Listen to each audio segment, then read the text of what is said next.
What's going on, everybody? Welcome back to Inside the Five. I'm Griff. I'm Stuff. I'm Will. And on this episode, we have a little bit of hockey talk, literally just a little bit. We have the MLB Wild Card, and we have NFL Week 5 recap. 3 sports, 1 episode. We're back. What do we say, everybody? Let's do it. Let's do it.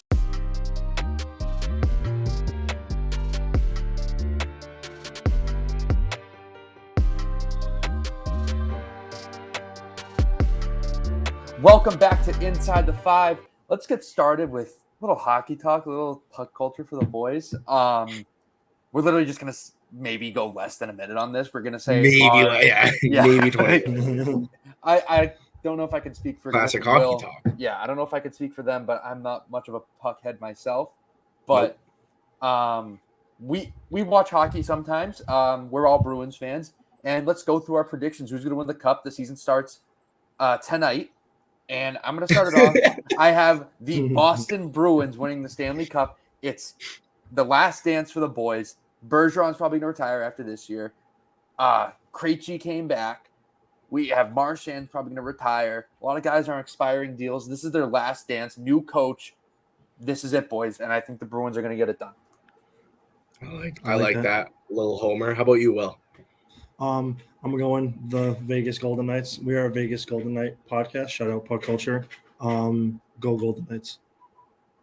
Yeah, you know me, my team, the Edmonton Oilers. Connor McDavid, Draisaitl, the boys. I'm trying to think of somebody else on that team. I think Evander Kane's on that team. That's 3 names. Big hockey guys over here. That was hockey talk. Moving on to the MLB Wild Card, however. First off, I just want to say the Wild Card did not disappoint at all. The Wild Card was awesome. If you love baseball, the Wild Card literally filled your expectations. Or met your expectations. Although only one game went to game 3, or one series went to game 3. Each series was very good. Each of them had their moments, and this is why we love playoff baseball. I love the new 3-game format. It gives a team another chance to actually improve off of a bad day, and we really did see that the home team, like home field advantage, doesn't always lead to success in the MLB postseason. We saw it. The Phillies beat the Cardinals. We saw the Mariners beat the Blue Jays, and we saw the Padres beat the Mets. So 3 of the 4 series, the underdog technically won, which is amazing. And this is why we love playoff baseball. You can root for the underdog, and the underdog really does have a chance. So let's get started off with, we'll talk about series by series quickly. Mets versus Padres. This was a shocker to me. I feel like the Mets, they're a 100-win team. They should have made it far, yet another season-ending in disappointment for the New York Mets. You had Max Scherzer go game 1. He stunk. They lost. Jacob deGrom did well game 2, had 8 strikeouts, won 6 innings, did his thing. They won game 2. And then game 3, they absolutely fell asleep and couldn't win. They had Bassett on the mound against Joe Musgrove. Musgrove really does want to win. And it was clear who wanted it more in that game 3. And what do you guys think about this? Because the Mets, this was probably their last chance legitimately to actually make a push. They have a lot of impending free agents. Where do the Mets go from here? This isn't a good sign for them. Yeah, I think the Mets band is going to break up after this, personally. I think the band's over after this. I think they're all going to probably jump ship from the Mets. I wouldn't see why they would all stay, especially that this is probably one of the years that they had to literally win it all. They had every opportunity. They have the roster. They have the team. I wouldn't see why they wouldn't. People were putting them up there in the likes of having a roster almost like the Dodgers, but we see the Dodgers winning 111 games and moving on. Obviously, they didn't play the wild card. But, I wouldn't see why most players would stay with the Mets after this year. Yeah, but you're right. Comparing it to the Dodgers, and they're not exactly the Dodgers, but this is a star-studded lineup, like a team that has a solidified starter at every position, which we cannot say the same about our Boston Red Sox this year, but a very, very solid team.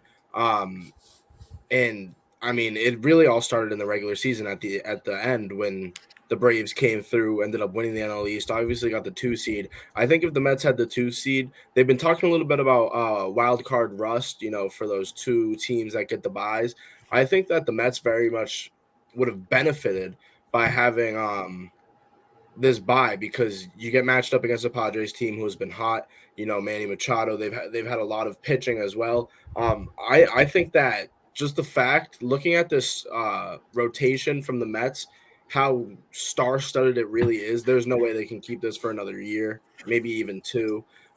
It's going to be very difficult, and this was definitely the year to do it for the Mets, in my opinion, at least. And that's what we've been saying since the beginning of the year stuff. Yeah, exactly. And shout out to the Mets for sticking with tradition. They were down, I think, 4-0 or so in Game 3, and Edwin Diaz came out in like the 6th inning, and they still played the trumpets. Mr. Met still got up on the dugout with his trumpet. All the fans were going crazy, and it's like you're bringing in your closer in the 6th inning, and then he ended up letting in 2 runs, and that solidified the game. But yeah, shout out them for sticking with tradition. And speaking of tradition, the Toronto Blue Jays choked in dramatic fashion, probably the biggest choke in MLB playoff history. The city of Toronto is so used to that they're probably numb to it. But for those who don't know, in Game 2, the Mariners are going into Game 2. The Mariners won Game 1. The Blue Jays were up 7-1 or 8-1. They went up 8-1 and blew that lead and lost 10-9 in awful fashion. Like, there was a 3-run home run by Carlos Santana to make it 8-4, and then the Blue Jays scored again, making it 9-4, and then the Mariners just stormed back and won.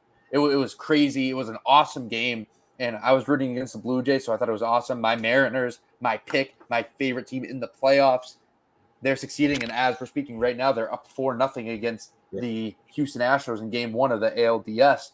So who knows how far this team's going to go, but the Mariners team's electric, boys.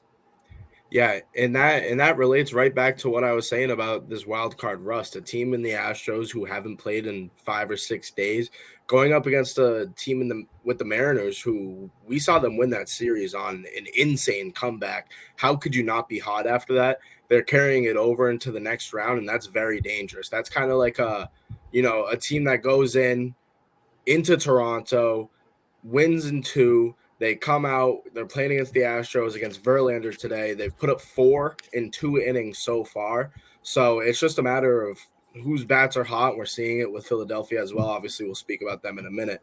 But, I mean, these wild card teams that are coming through so far, 2 games in to this next series, they're looking very good. And not only that, Logan Gilbert right now, after pitching in the first inning, he's gotten the first out in the second. He only has 11 pitches. So to this start, he can go deep, and who knows? I mean, we'll get to a little preview prediction in a little bit, but the Mariners look great, and winning Game 1 on the road would be huge. I know we're kind of jumping all around, but how can you not be excited about this Mariners team?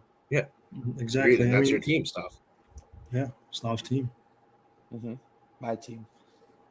All right, next game on the list, we have the Cardinals versus the Phillies, and this is a series where I predicted it. I said, "Don't count out the Phillies." End quote. Nothing was said after that. Hey, don't you dare! Because I was on the Phillies have no shot in this series, and you were like, the Phillies could make a run. Which, yes, you were right at that point, but you kept going, and you asked who they were playing. You asked this last week. You said the Cardinals. Right before that, you were the one that said the Cardinals are making the World Series. Yes, so you were right, but you were also very wrong. So this is a perfect example of hedging your bet. Like, although I said the Cardinals are going to win the World Series, I said, hey, you can't count out the Phillies just for this exact reason of me reverting back to that quote and ending the quote before I continued to speak. So if you want to cut out the quote, we can post it on the TikTok and no one will know what's said after that. And they'll have to listen to the episode to see what I actually said. So you're welcome for great journalism. Yeah, from now on, I'm going to, like, every single NFL game, every single lock of the week, I'm just going to pick both teams. Both picks from one game and cut the other part out. Yeah. So am I against that? Absolutely not. I think that's a great strategy, and you will win 100%. We just, like, none of us miss the rest of the year. And it's like we just pick the same game. We pick a game, and then we'll just have a little rant about each team. and why that's our lock of the week. Yeah, and we just cut the clip. You can tell, by the way, the people that are listening to this, you can tell that we definitely are not doing that with the lock of the week for the NFL. Yeah, we'll get to that. Shout out me, I'm in first place overall percentages. Just saying. Shout out me last. No big deal. They love a good comeback story, Will. Oh, yeah. Gotta love a good comeback story. All right. Like Kim Kardashian. All right, next game on the list, we had Rays versus Guardians. This was probably one of the least talked about series, just because it wasn't really much there wasn't much really offense really played, but that doesn't take away from the fact that there was great pitching from both sides. Starting off with Shane Bieber, game 1 for the Guardians, he was electric. He was hitting his spots like perfect. I think he went 7 innings. He shut out that Rays lineup. I think they only scored 1 run in 24 innings played, because game 2 went 15 innings. Which was electric. That was another great playoff baseball moment, in history. So we're all Guardians fans going into this next round. There's no denying that. Do we actually think the Guardians have a chance against the Yankees? Yes. It's a matter of who's hot, and we saw it with the Guardians. I mean, they were electric, and it wasn't their offense, but it definitely was their defense in this series. And with the way that the Rays play defense, in my opinion, they're one of the best defenses in all of baseball. So now you're going up against a star-studded lineup in the Yankees. It's really all about how pitching is going to work for Cleveland, because you know what these hitters are going to bring, obviously, with Judge, Stanton, even though he sucks. The Guardians, a team that, in my opinion, I thought had no chance in any playoff series, got through the first one. They keep the bats hot, and they're going to be just fine, because the Yankees are the exact team that they can beat, in my opinion, because that's what the Yankees do. 100%. And kind of reverting back to the Rays, I think this was basically the Rays' last chance at any success in the playoffs, just because, or in general, because they play a small ball brand of baseball where they're always shifting. They're playing the analytics. And next year, that's kind of banned. You're only allowed to have two players on each side of the diamond. And as we see, the Rays shift probably more than any team in the MLB, and that's how they've had their success. So I'm curious to see if their success can translate into upcoming years, considering they really don't have much pop in their lineup. And a lot of their guys are put in the lineup based off of analytics and where to hit against the shift and stuff like that. But now that the shift is banned, defensively, the Rays aren't going to be there. They have good pitching, but we'll see what happens. That team isn't really all that good to begin with. They really only win games off of analytics, which says a lot about the rules of the league right now. And the change is going to make a big impact. I feel like it's going to be very interesting next year, especially because a lot of teams take advantage of that shift, especially against lefties. So definitely. And what's going to happen. Oh, wait, let me get to this game, because they brought that up exactly the way that you said it today, Will. Was Suarez on the mound for the Phillies, who they talked about him changing his mechanics to the point where once he was finishing his follow-through, he was getting in a defensive position. That's going to be big for all MLB teams. They're going to want pitchers like that are ready to, get down and dirty on defense, because that's kind of what has been stopped with this shift, is those hits right up the middle, which is where hitters learned how to hit. Pitchers are going to be way more useful than ever, and not just by what they're pitching, but what they can do in the field. And we saw it with Suarez for the Phillies, and that's been helping them out throughout this playoff run as well. Also finding those quick middle infielders that are going to be able to get to that gap in the middle really quickly. Athleticism. We're going to have to see some cool plays. Yeah, I mean, obviously, you can't play up the middle, but you're going to see some teams kind of probably reverting to an inside in, and then keeping that, bring pretty much everyone into the middle more, and then trying to keep that one side open. So we'll see how that plays, especially for the defensive strategies. Yep. So let's go through rapid fire predictions for the ALDS and the division series in general. We'll start off with the AL, Yankees versus Guardians. Griff, who do you have? In all series, bias aside. Yeah. Bias aside, I'm going Yankees. Best of 5. 7-game series, right? Because we're in the divisional now. No, best of 5. Best of 5. I'll take the Yankees in 4. Well, I'm going to take the Guardians in 5. I think the Yankees slip up a couple times.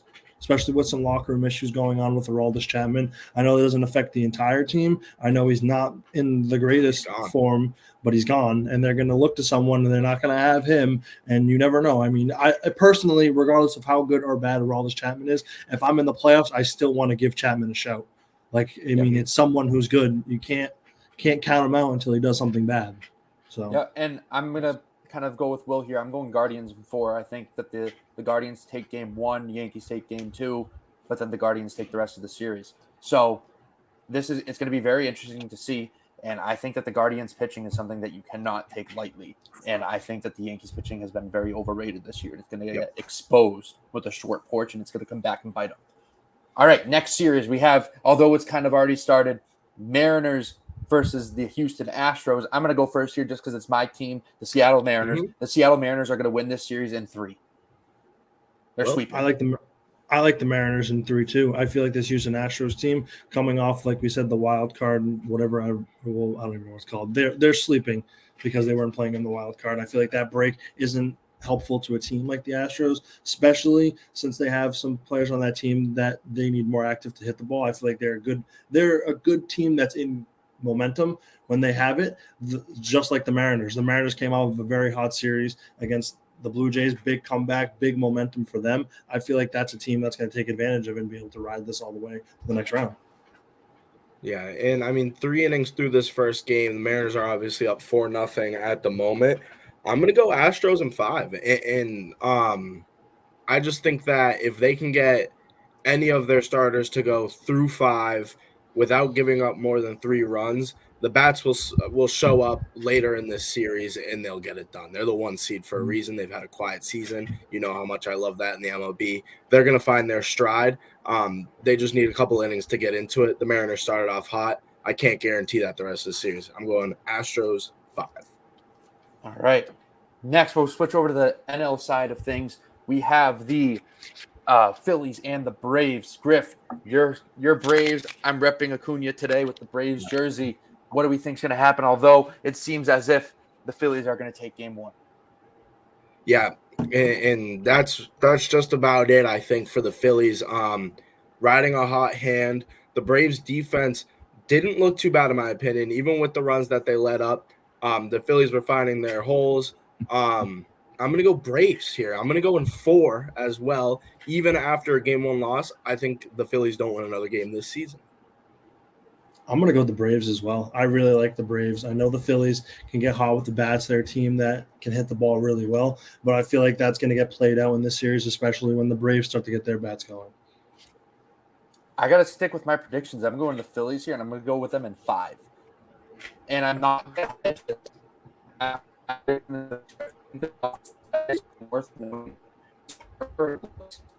like he's back in MVP form.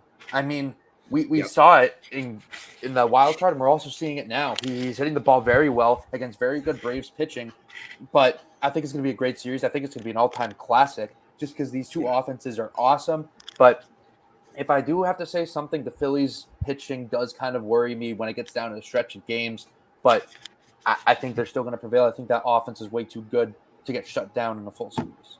I didn't say how many, but Braves in 5.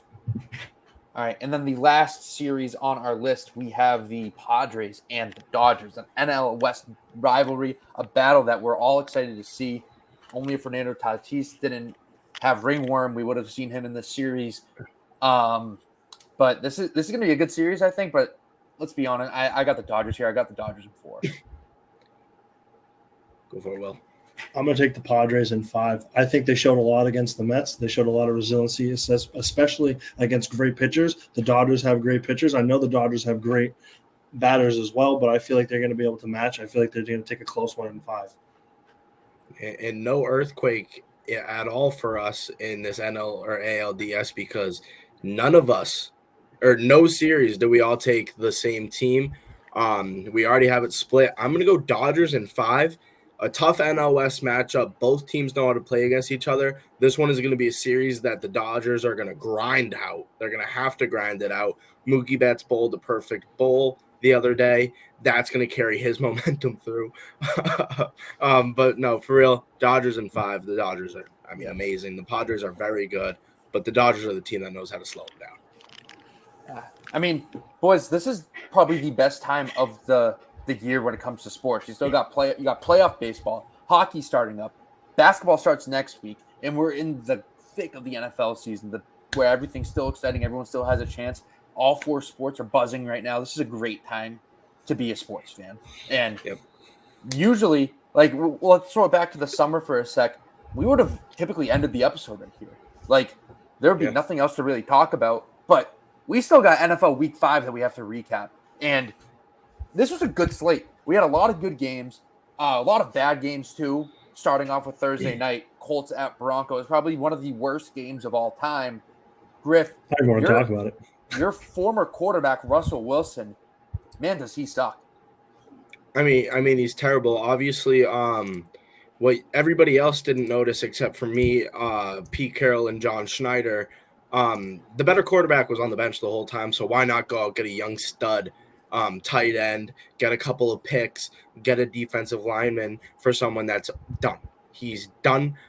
Imagine losing to the Colts. Not only did they lose to the Colts, the score was 12-9. Russ throws 2 picks. Obviously, everybody knows about what happened on the last play of the game, had someone wide open. But the PTSD on the slant route in a goal line set really set in for Russ. He chose his guy before the play started. And, I mean, he sucks, and so do the Broncos. I mean, yeah, Russ looks very washed out there. I mean, that game was probably one of the more ugly games that I think we've seen all year, if not probably the worst game we've seen all year. Unfortunately, the game actually went to overtime, so that was another 30 minutes of time wasted in our lives that we had to watch Thursday Night Football. I hated that game. That game actually pissed me off. I mean, we all picked the under in this, but we also all had Denver -3, which it just didn't hit. I thought it would maybe push. It should have pushed at least, considering that the Broncos were up with 2 minutes left in the red zone, but Russ decided to throw a pick to Stephon Gilmore. Yeah, let's challenge the former Defensive Player of the Year. It makes no sense what I almost said the Seahawks. It makes sense what the Seahawks are doing, but it doesn't make sense what the Broncos are doing. I mean, they're an embarrassment. Seahawks. Yeah, they are an elite offense, a polar opposite of the Denver Broncos, who are a terrible offense. And I apologize for even mentioning those two teams in the same sentence. Yep. I apologize to you, Griff, personally, and I might release a press statement later, a notes app one at that. You should. Anyways, let's move on to some better games. We had a great Sunday slate, another full day of football starting at 9 a.m. in London with the New York Football Giants beating the Green Bay Packers. And is Saquon Barkley electric or what? I mean, he's a top-tier running back in the league, and I don't think there's any denying that right now. I think he's one of the best running backs in the league right now. I think if not the best running back in the league. And it shows because every week he's doing it on the ground. He's doing it in the air. He combined for 106 all-purpose yards in this game, scored 1 touchdown. But at the end of the day, it was just about who's the better quarterback. Whoever the better quarterback was is going to win this game. And this year it's Daniel Jones. I'm telling you guys, I may have been wrong with my prediction. I have them at 7-10. That still could easily happen. But this is Daniel Jones' year. This is his best year of production. And it all starts with that running back to help him out. And so far, I look like a smart person with the New York Football Giants. Yeah, they're playing good football. I mean, that Packers team did not look the greatest in London. No. Needless to say, they did not look great. The Giants made a big comeback. It's a good win for them. And, I mean, they're starting off hot. Their division is looking to be a very tough division this year. Yes. As we've been saying. All right, yeah. I mean, shout out Daniel Jones. I know he gets a lot of shit, but he doesn't have a wide receiver 1 right now. They're still winning games. They're 4-1 for a reason. I don't think they're gonna necessarily be dominant throughout the year, but they're definitely a team. They're definitely a team that their opponents can't take lightly anymore. I mean, it's clear that it only takes a few drives for them to really get back into the game. The Packers did fall asleep at the wheel a little bit, but Brian Daboll has the control of this locker room. They like playing for him, and imagine they sign OBJ again. Then they have a solidified wide receiver 1 with a decent supporting cast. Who knows how far this team can actually go? That's all I'm really saying. Yeah. Now let's move on to the 1 o'clock slate. games, starting off with the Minnesota Vikings versus the Chicago Bears. Minnesota was home. This was a close game. I mean, the Vikings were favored by 7.5 points to that what we got them at, and it was only a 7-point game. And the Bears really did have a chance at the end of the game until I forgot who the receiver was, got stripped, literally babied. But yeah, that was a pretty good game. But shout out Justin Jefferson. Justin Jefferson's probably, I think, the best receiver in the league. Too bad I can't get him the IT5 Super League, but that's besides the point. We're not talking about that. No one cares about our fantasy teams. But yeah, the Vikings are the real deal, I think. I think they're the best team in the NFC North.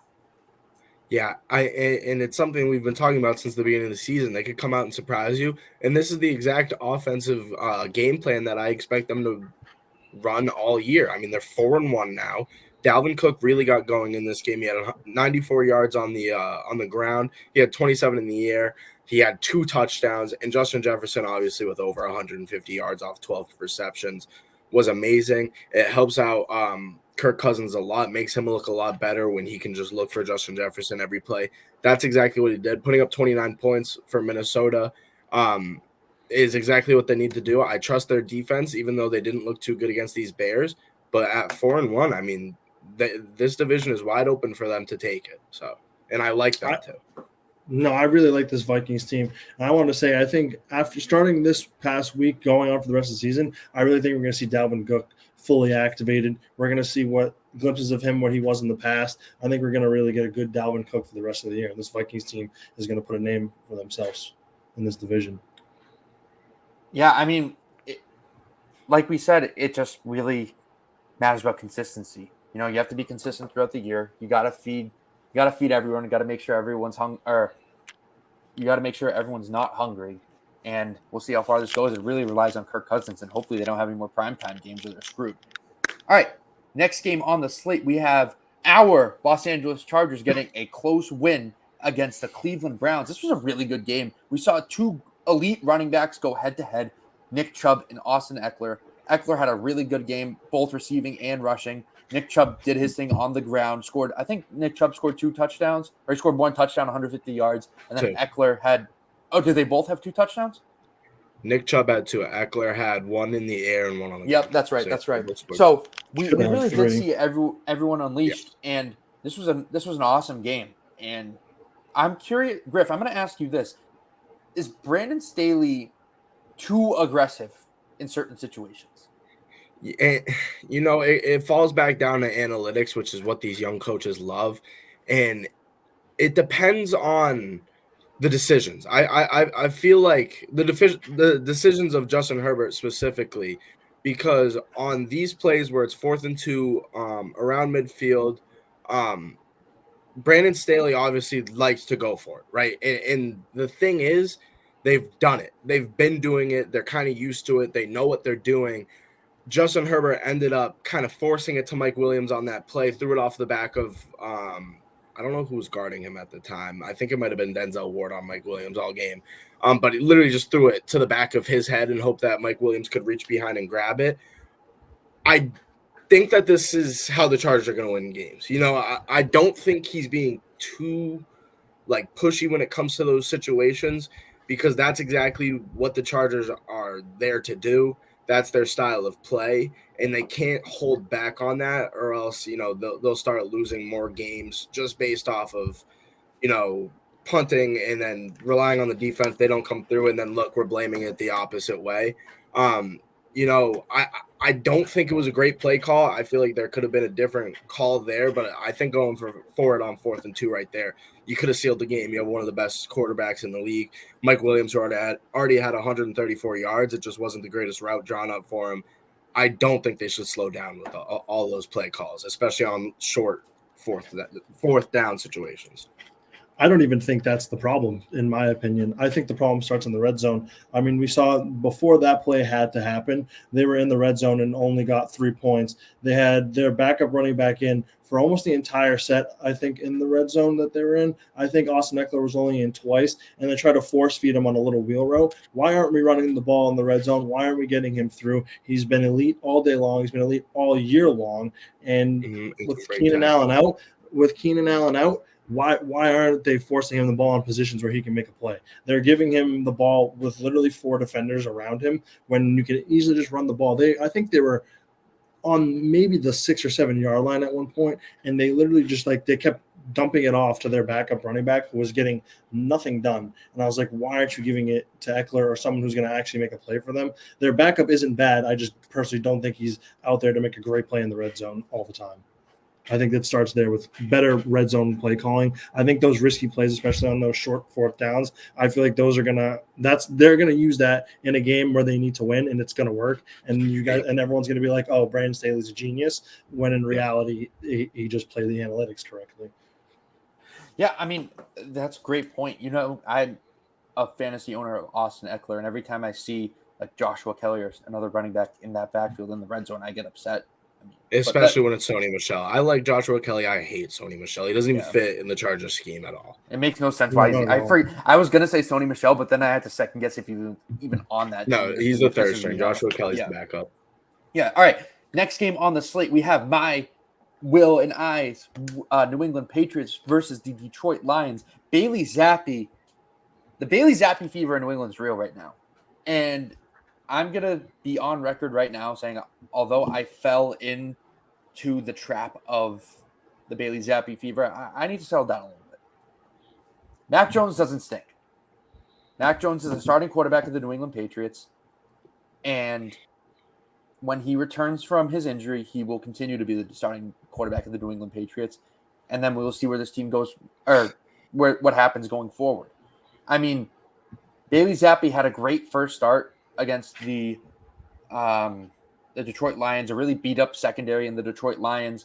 But he did his thing. He did his job. They won the game. He threw the ball very well. He had a certain zip on the ball. He looked very confident. I'm not taking anything away from Zappi, but Mac Jones will be the starter of this team going forward until he messes up. And I think he's going to respond to the pressure well. I think that now that Mac realizes, oh, shoot, I could lose my job, then I think he's going to step up. I think he's going to take on the pressure, and I think he's going to succeed. Griff, I want to hear your outside perspective from this.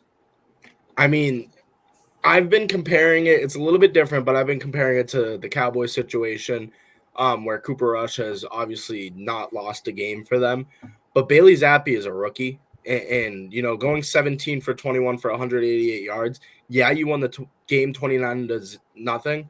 But Bailey Zappi really wasn't the biggest part in this. It was really the run game, in my opinion. He threw a touchdown to Jacoby Myers, but Ramondre Stevenson, after Damian Harris going down, ran for 161 yards. You can have Mac Jones back there, and Mac Jones will give you 17 for 21 if he's only throwing 188 yards. I think you can really put any quarterback in the NFL to do that. It's a very easy offense to run. They're trying to expand Mac Jones and give him more shots down the field, give him more opportunities to really stretch out plays. So that's the reason why Mac Jones hasn't looked as good as, a 29-0 win against the Lions that Bailey Zappi did. I think when he comes back, they're going to kind of calm him down a little bit, and Mac Jones will be just fine. It's going to be a Mac Jones-led team for the rest of the season. Yeah, I mean, I feel like Mac Jones is definitely going to be starting, obviously, when he gets back. I like the Bailey Zappi fever. I'm in the Bailey Zappi fever. I feel like he's a very good quarterback. He is someone who I feel like this is probably perfect timing. Obviously, you don't like to see your starting quarterback go down with the injury and he's out and the backup's in for a little bit. But I feel like, as I said on the past episode, where I was like, why wasn't there any form of competitiveness with the quarterbacks that we have on our team? Mac Jones, I feel like we let him in too easy. We let him in too comfortably. And be like, okay, let him no pressure involved. Just go out there and play quarterback. And it hasn't really done us the biggest favor. Obviously, he's been good. He is a good quarterback. I'm not saying that he isn't good at all, but I'm saying I feel like there needed to be that little edge for him to want to step it up, become better. I feel like right now, he's kind of comfortable doing what he's doing and having the run game kind of control the game, controlling the offense, and then doing minimalistic efforts on the passing end and trying to open it up when they can, not when they should. So yeah, and I think that's enough to talk about the offense, because the offense really wasn't the star of the show here. The defense of the Patriots yesterday was awesome. It was elite, in my opinion. Although the Lions aren't really a great team, they still statistically were the number one offense in the league. Yep. They still always put up yards and points. Yep. And they scored 45 points last week, and then they got shut out this week. They got blanked. And Matthew Judon is tied for the lead in the NFL for sacks, I think, or tied for third, something along those lines. He's the first Patriot to get a sack in each of the first 5 games, and he's making his case not only to be a Pro Bowler, but to be an All-Pro as well. I think he's putting himself in that top-tier category of edge rushers, and I just want to see him do this week in and week out because he really is a difference maker, and it's awesome to see a guy who you can trust wreak havoc. And with pressure, the secondary looks a whole lot better. Yeah, you're very right, and that's exactly what we've been seeing with Jack Jones with another interception this week. The rookie corners in general from New England have looked very good, and it all does relate back to that pass rush. And it's been Judon getting the numbers, but that whole D line, even though we've been talking about the holes that they've looked pretty good as a unit. And that defense in general is a very good defense to go up against teams in the AFC East.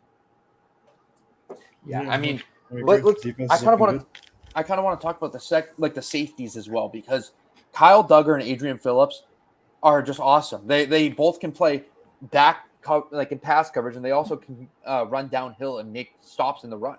I mean, they're hard hitters. They fly around the field, and they're just jackknives. And not only that, you got Jabril Peppers backing both of them up. He comes on the field and he does his job perfectly. He's awesome on special teams. And those 3 safeties are such weapons, and it allows our linebackers to kind of make a little bit more mistakes because our linebackers aren't really the strong point of the defense. But when you have 3 guys who are the safety position that can play linebacker, it makes your team a whole lot better defensively. Agreed.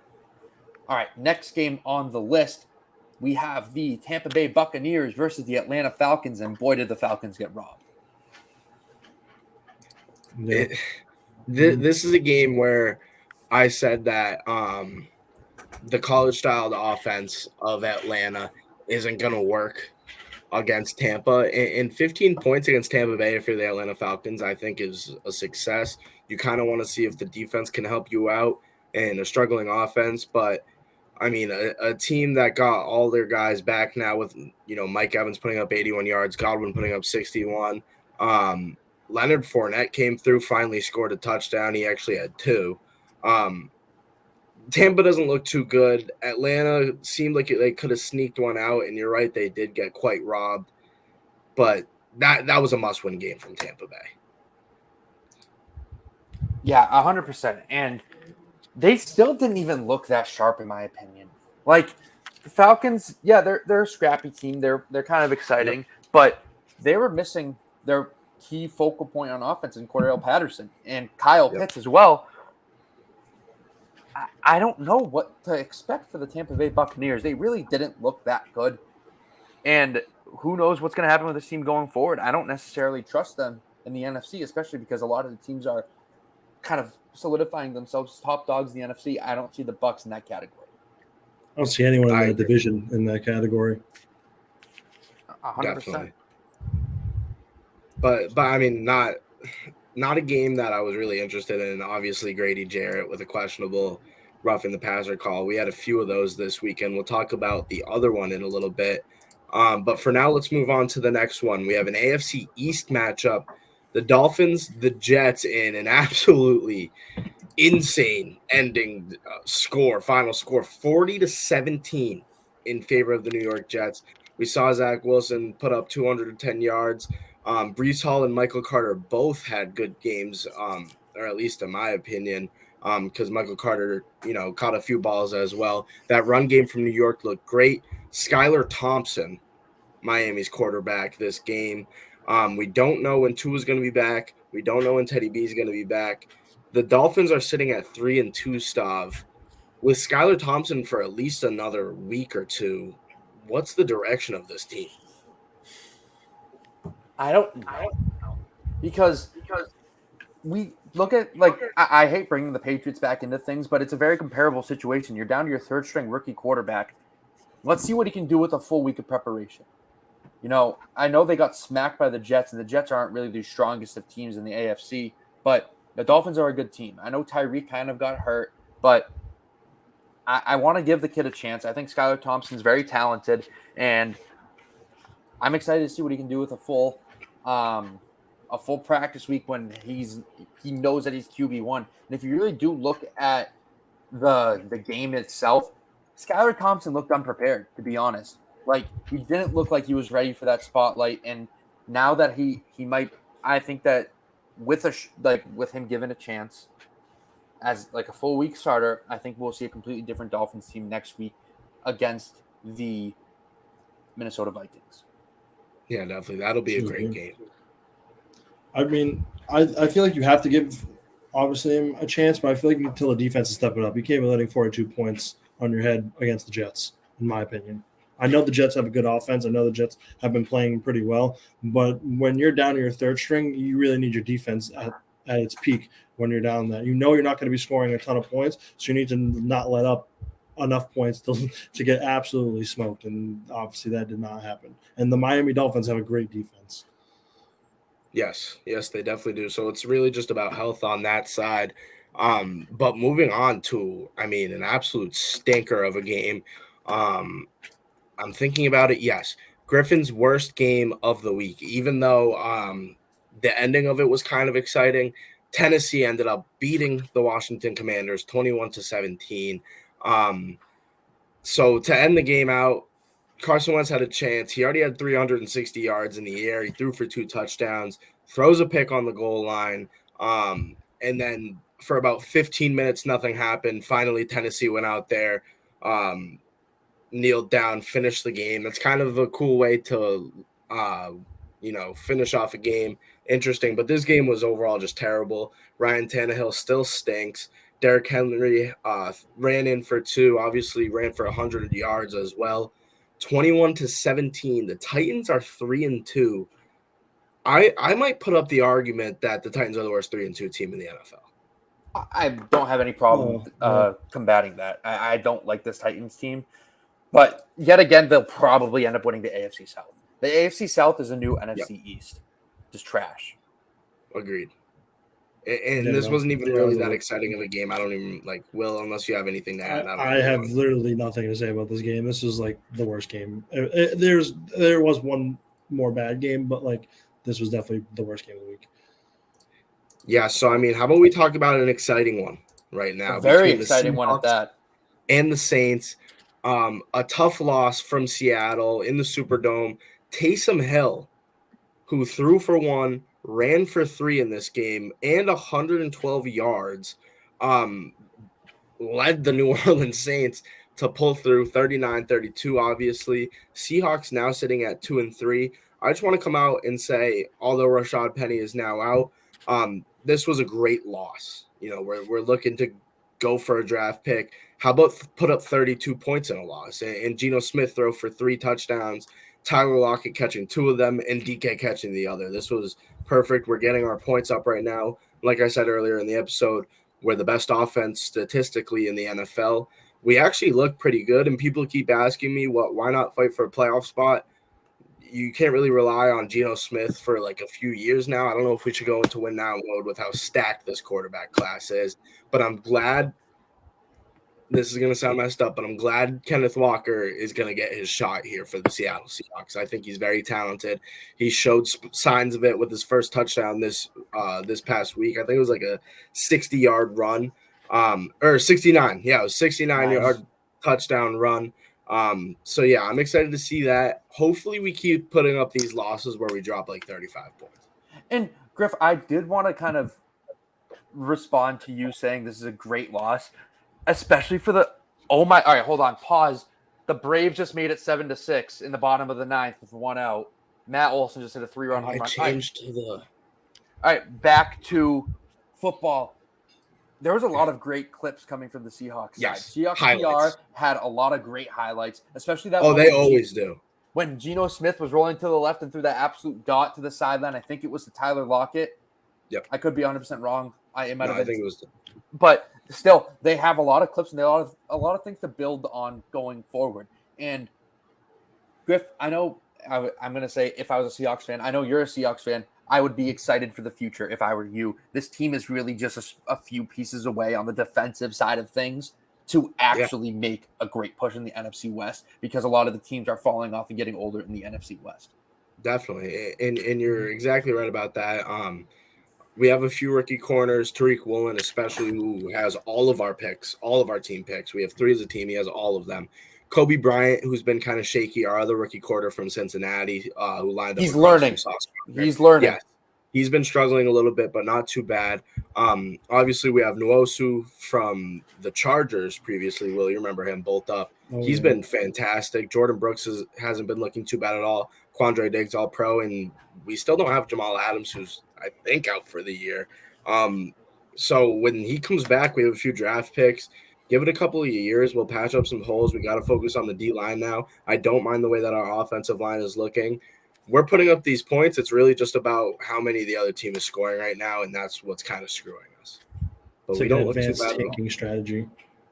Yeah, Almost we put up win points, games. but just great offense, so we have the clips and look good. But not terrible defense. Terrible defense. And that's okay. It's fun football. It's fun to watch. Yeah. It's like watching a Saturday slate. Like everybody's just putting up points.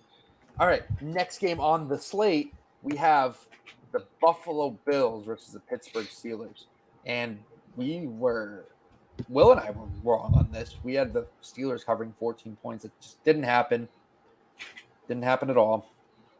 There's not even much to talk about other than Josh Allen. Didn't I have Buffalo minus 14? I said that they were going to blow them out. You did. That's why I said Will and I. Yeah.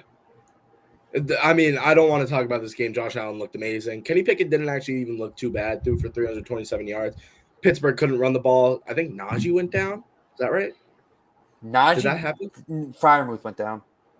Freiermuth. Yes, I have him in fantasy. J.P. Crawford just hit a home run for Seattle. It's 5-2 now. You spoiled it. Oh, sorry. I just saw one. I didn't know you were watching both. But yeah, I am. Terrible game, dumpster fire of an organization right now for the Pittsburgh Steelers. Buffalo back to their winning ways, sitting at 4-1. Yeah, there's nothing much to say about this game. Also, wanted to mention that the Buffalo Bills are the cheapest team in the NFL. They love taking cheap shots. This is something that they constantly do, and I think that the league needs to investigate. It's a bad look for them. All right, next game on the slate, the Jacksonville Jaguars. The first time they've been favored probably in like 10 years against the Houston Texans. The Houston Texans. This was another bad game. It was what was it, like 13-6 or something? 13-6, yep. Yeah, 13-6. It's a bad game. And Trevor Lawrence fumbles a lot. That's what I picked up from this game.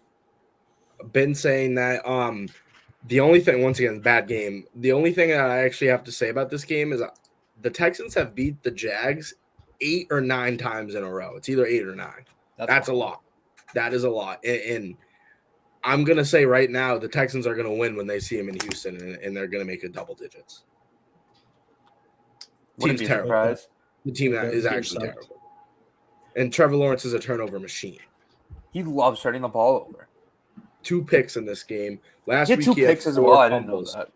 Yeah, so, I mean, it's shaky. It's shaky from him. And Trevor Lawrence, fun fact, has never played a football game in the snow, which we should see at some point this year would be my guess. Also is notoriously bad in the rain. So that stinks because he plays literally in Jacksonville, Florida. Yeah, that's all I got for both of these teams, though. Right. I have nothing to say about the Texans. Literally nothing. And I'm giving myself a pat on the back right now because I'm the only one who hit the lock of the week.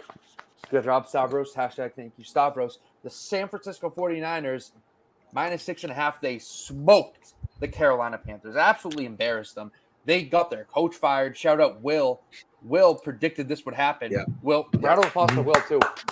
Just giving Will a round of applause. I look like a genius for no reason. I had maybe the most ballsy call of all time saying that he was going to get fired after this week. But hashtag thank you, Will. Yep. Hashtag thank you, Will. That clip will go on the TikTok. All right. Yeah, I mean, the 49ers run game is awesome.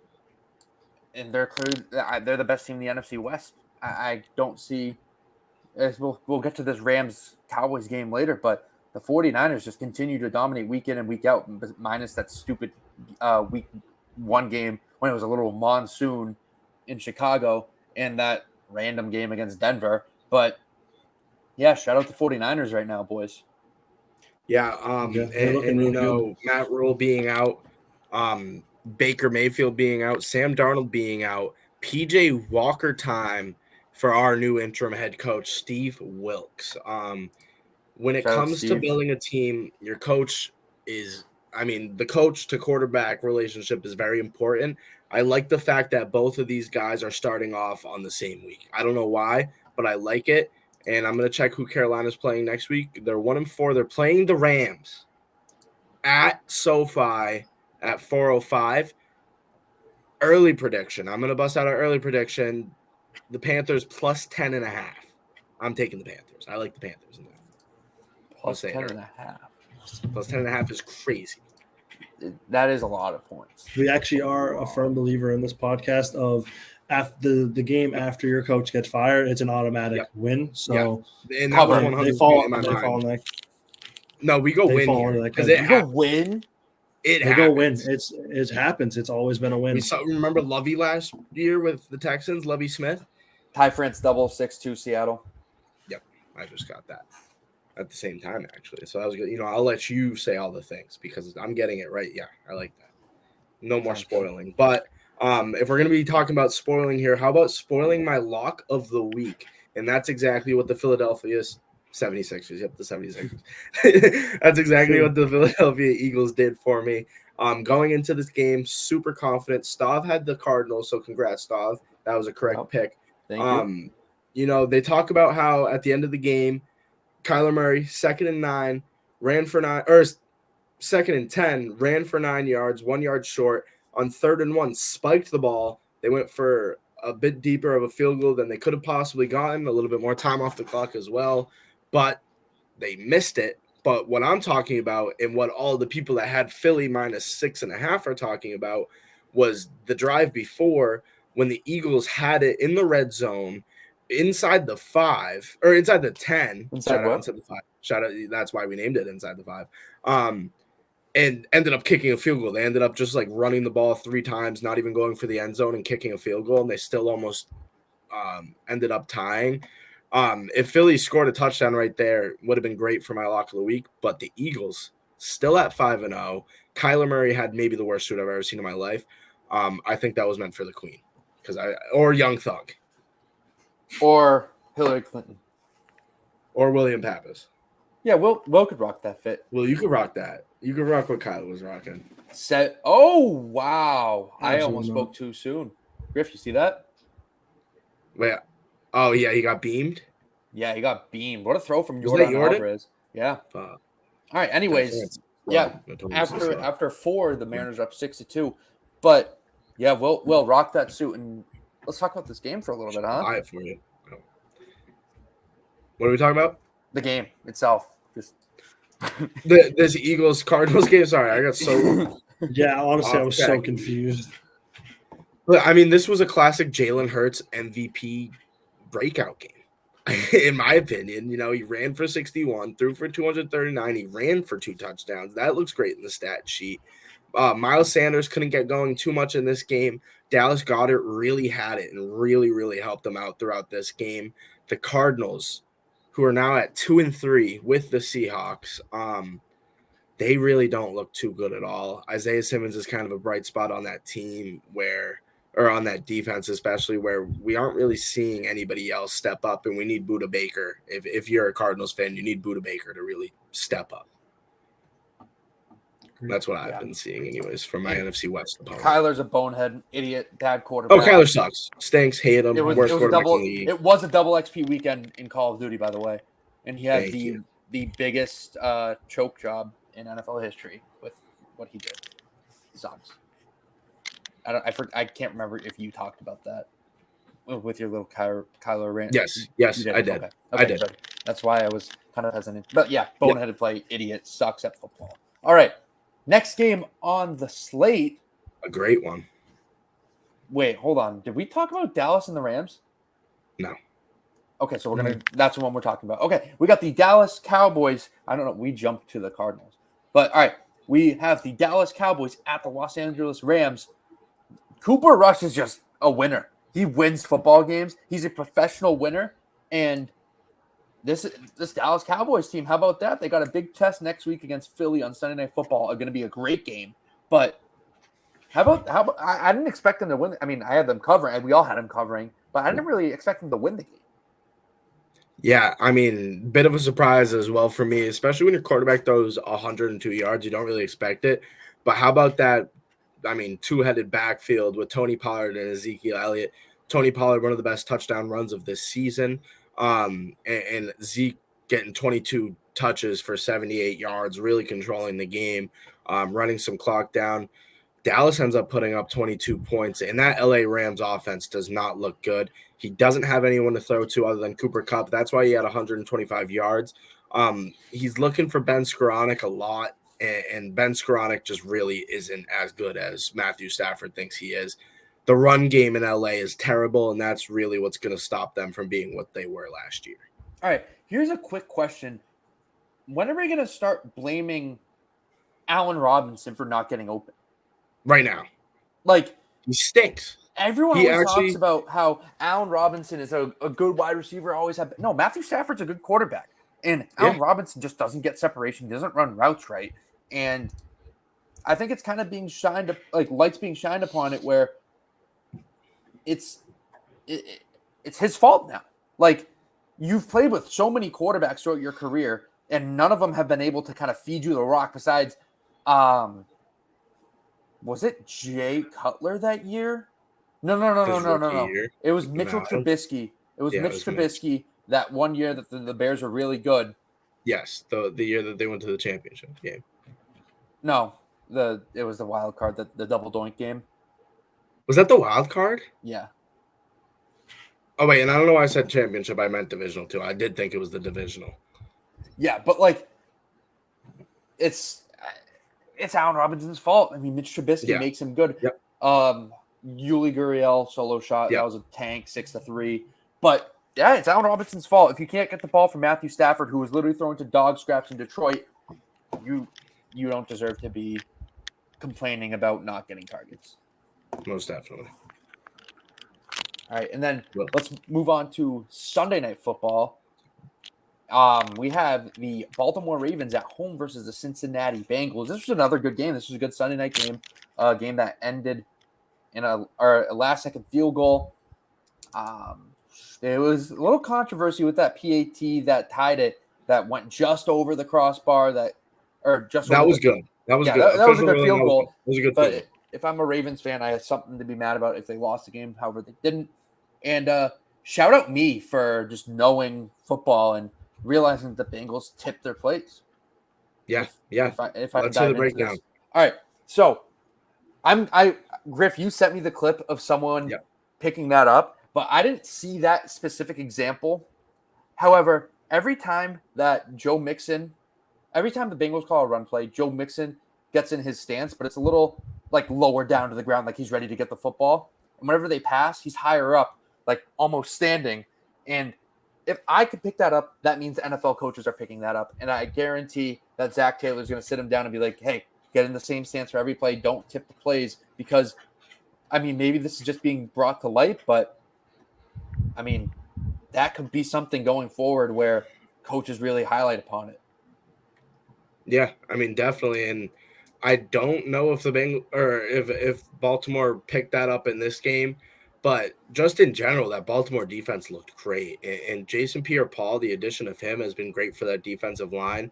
And you know what those corners will do. And even though Jamar Chase caught 7 balls, he only had 50 yards. And a large part of that was kind of laying off, not letting the Cincinnati Bengals take deep shots, which is what they love to do. For some reason, T. Higgins just didn't play. You know, he was out in the second half. I saw him a little. Yeah, I was gonna say I saw him a little bit in the first half. I didn't see him at all in the second half, and that's a big part of that team because when Jamar Chase can't get it going, T. Higgins is the next man up, and then obviously Tyler Boyd as well, who had a couple of good catches. He didn't have a ton of catches, but a couple of them he had some good first downs. T. Higgins is someone that needs to get going for this team. Mixon, who ran for 78 yards. Like you said, tipping plays, but didn't look too bad. When you can't get Jamar Chase going, that shouldn't be an automatic loss, and that's what it kind of seems like over in Cincinnati right now. Yeah. So, Will, what do you have? Anything on this game? I mean, obviously, it's a good dub for the Ravens. You don't like to see the Bengals losing in that kind of fashion, but I mean, you can't be tipping plays like that. Obviously, like you said, Staub, if you're picking up on it, I'm sure they are. I don't know. Obviously, you said Griff. I don't know if the Ravens were. I have a feeling they definitely were a little bit, probably as the game was progressing. But I mean, going on a week-to-week basis, you can't be doing that. Yeah. I mean, because if no one's picked it up yet, everybody knows now. Everybody, which is a problem. It's even more of a problem now that it's public information that they're tipping plays. And let's talk about the Ravens a little bit too. Although they won, Lamar missed some good opportunities here. He overthrew a few receivers that would have been walk-in touchdowns, but he's going to bounce back. He's still my MVP favorite. This was a good win for the Ravens, a divisional win. What are they, 4-2? I'm sorry, 3-2. I want to say 3-2, yeah. Because they lost to the Dolphins and they lost to the Bills. Yeah, so they're 3-2. So the last and final game, Monday Night Football, the Las Vegas Raiders at the Kansas City Chiefs. We've had great Monday night matchups, by the way. I think each Monday night game has been a good game, and this didn't disappoint at all. Although there were some questionable calls and whatnot, it still didn't derail the fact that this was a good game. Yeah, and I just want to say when Vegas was up, I want to say, what were they up in the second quarter? 17-0 or 14-0. Yeah. I know it might have went to 14-3. It was either 14 or 17. I think it might have been 17-3. Yes, they were definitely up 17-3. I don't know if they got to 17. And right at that moment, I said the Chiefs are winning this football game. I knew it for a fact. You can ask my roommate. We were looking at it as live betting, but it's no bet October. Until I go to that game. And until I go to SoFi. But anyways, it's no bet October until next week. And I didn't take it because they're only plus 160, but I loved the Chiefs when they were down 17-3. They came through in a crazy ending as well. Devonte Adams, how about 3 receptions for 124 yards and 2 touchdowns? That's exactly – and a pushed over cameraman. And an assault charge. And an assault charge filed against him as well. Yeah, that was – I mean, there are multiple camera angles for that, but you can't do that. It's just what are you doing? The camera angles doesn't change the fact that he literally just I know. Walked right by him and just threw him on the ground. Yeah, you can't do that. What do you – I don't know. I didn't like that out of Devonte Adams. He's someone who and I want to say about this whole slate, we saw some great divisional matchups this week, and what we just talked about with the Raiders Chiefs, the Bengals Chargers as well. How about 40-17, the Jets beating the Dolphins, who were seen as kind of a powerhouse. Texans Jags, even it wasn't a great game, but not a result that you really thought was going to happen. This was a good week of divisional football. It definitely was. Even Vikings Bears. They're putting their statement in their division. Yeah, exactly. And that just about wraps up the recap of the slate. I'm going to go over the percentages for the spreads and the over-under. So, for last week, Griff and I, for the spreads, tied at 53%.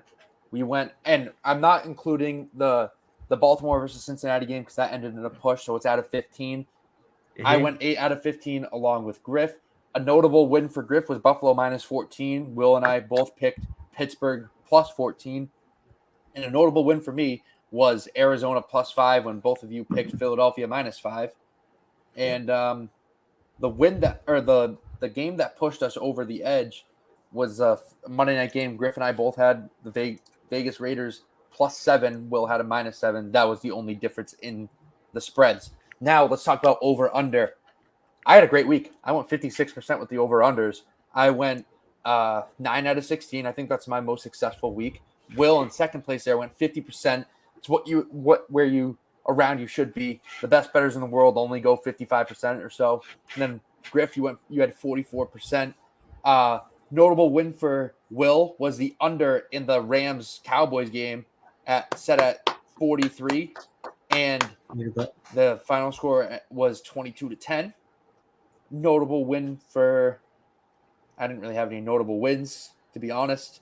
Oh, no, I have the under in the Jacksonville Jaguars and Houston Texans game. That game, the 43.5 was the spread, and it was 13-6. So those are two notable wins. And Griff, I'm looking through. Your most notable win was the over in the Giants-Packers game at 41, with the final score being 27-20. I also picked that, but the London over. You didn't have any solo wins. Queen Lizzie. Yeah, rip for the Queen Lizzie. All right. That wraps it up. Griff, lobbing it to you. Stadium. Got stuck again. But how about 3 sports in one episode, even though we talked about hockey for maybe 5 seconds? All 3 of those teams are winning the Stanley Cup. We're all going to be right. But no, for real, we got some MLB playoffs to work with the next few days until we get back to football. It's an exciting time of the year. NBA starting up, NHL starting up, the World Cup coming soon. We'll be talking some soccer. We will see you guys at the end of the week. Enjoy your week. Good luck and peace. Peace. Peace.